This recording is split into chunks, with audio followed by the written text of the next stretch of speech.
Hey everyone, welcome back to the channel. If you've been following the wild ride in North American trade lately, you know things are heating up in ways nobody saw coming. President Trump just fired off this fresh threat aimed straight at a major new bridge project between Canada and the US. And honestly, it feels like the exact opposite of what was intended is happening. What was supposed to be a show of strength under the tariff push from the White House is instead spotlighting some serious backfire moments, especially with Prime Minister Mark Carney holding firm. The whole thing is pulling back the curtain on how these high-stakes moves are reshaping alliances and economies faster than anyone planned. So, today we're diving deep into why this bridge standoff could be the moment that changes the game for good. U.S. President Donald Trump is making a new threat against Canada tonight, taking aim at a new border crossing.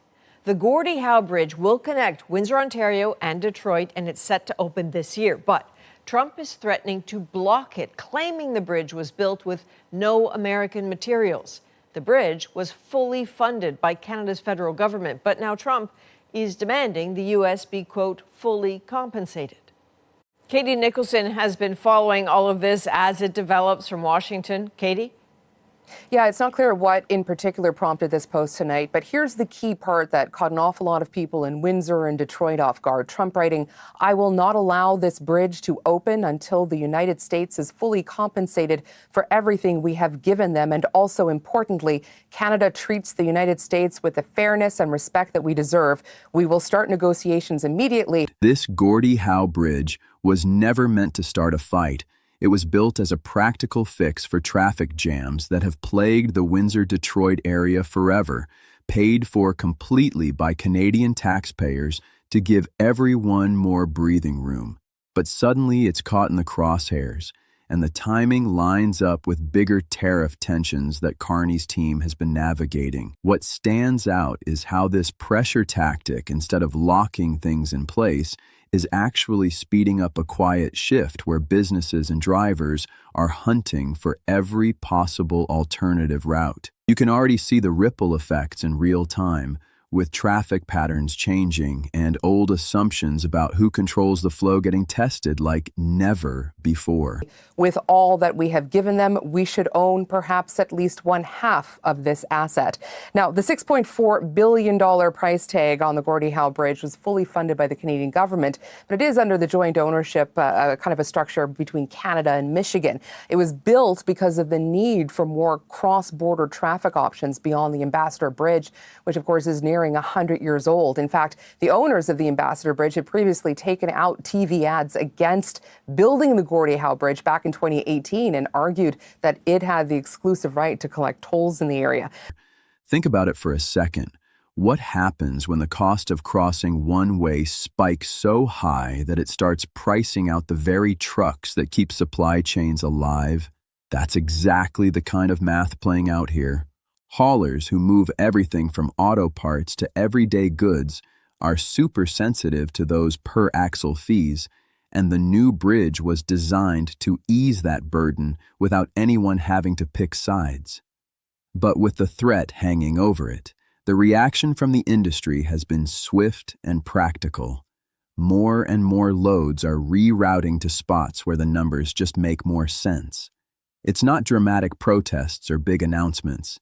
It's everyday decisions adding up to a real shift, and it shows how quickly markets can adapt when one option starts feeling too risky or expensive.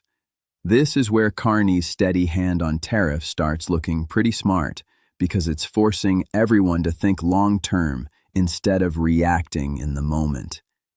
Here's something that really drives the point home even more. While the old crossing has been the go-to for decades, the numbers have been quietly flipping for a while now, with other routes pulling ahead in commercial traffic counts. That kind of change doesn't happen overnight. It builds from small choices by logistics teams who are just trying to keep costs down and deliveries on time. And when a political move like this threat lands on top of it, it only pours gas on the fire, making those alternatives look even more appealing. Canadian drivers and companies are proving they don't have to wait around. They're already adjusting, and that momentum is tough to reverse once it gets going. So it was going to open back in 2024. I was actually at a ceremony 2 years ago when they linked the U.S. and Canadian sides of the bridge. And it was this big celebration of cooperation between our countries. Windsor Mayor Drew Dilkens tonight called Trump's post insane, but was also careful not to overreact. And so we know Donald Trump is volatile. We know he's created an environment of uncertainty. I'm sure we'll get over the speed hump here on this issue as well. It's one of the frustrations we have to deal with. And, the faster we can get to the midterms and hopefully see a change, the better for all of us. And Adrian, it's important to remember here, this is not a law, this is not an executive order, this is a post on social media, at least in this moment in time. And it's also important to keep in mind that this is happening as Canada and the U.S. are rocketing toward those summer deadlines on CUSMA renegotiations. So there could be some positioning here. And Katie, it seems Canada's been finding some support on the U.S. side of the border from Democratic politicians. Yeah, Michigan Senator Alyssa Slotkin posted this, saying that the Gordie Howe Bridge is an incredibly important infrastructure project and that President Trump's threat tonight to tank it is awful for our state's economy. Canceling this project will have serious repercussions, higher costs for Michigan businesses, less secure supply chains, and ultimately fewer jobs. And Michigan Governor Gretchen Whitmer's office also sharply reminded the public Canada financed the bridge, and her office said it's going to open one way or the other, and the governor looks forward to attending that ribbon-cutting ceremony. All right, Katie Nicholson in Washington, thank you.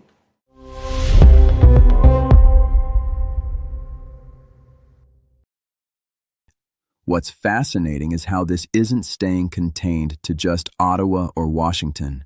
It's creating unusual alliances right across the border.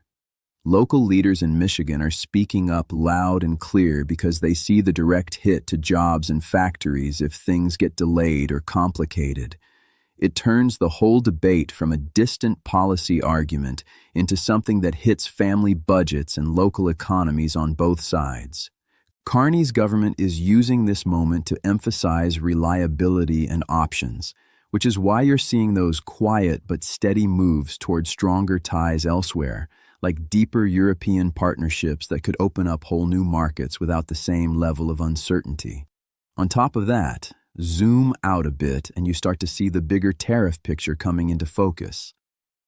The legal challenges piling up south of the border, especially around how those duties were applied in the first place, are creating this backlog of refunds that businesses are still waiting on. It's the kind of administrative headache that makes everyone pause and ask if leaning so heavily on one trading partner is really the safest bet anymore. Canada isn't slamming doors shut.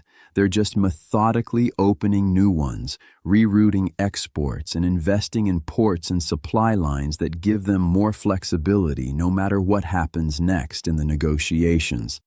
Look, this bridge situation is turning into a perfect example of how one bold move can have the reverse effect, pushing neighbors to get creative and build resilience instead of backing down.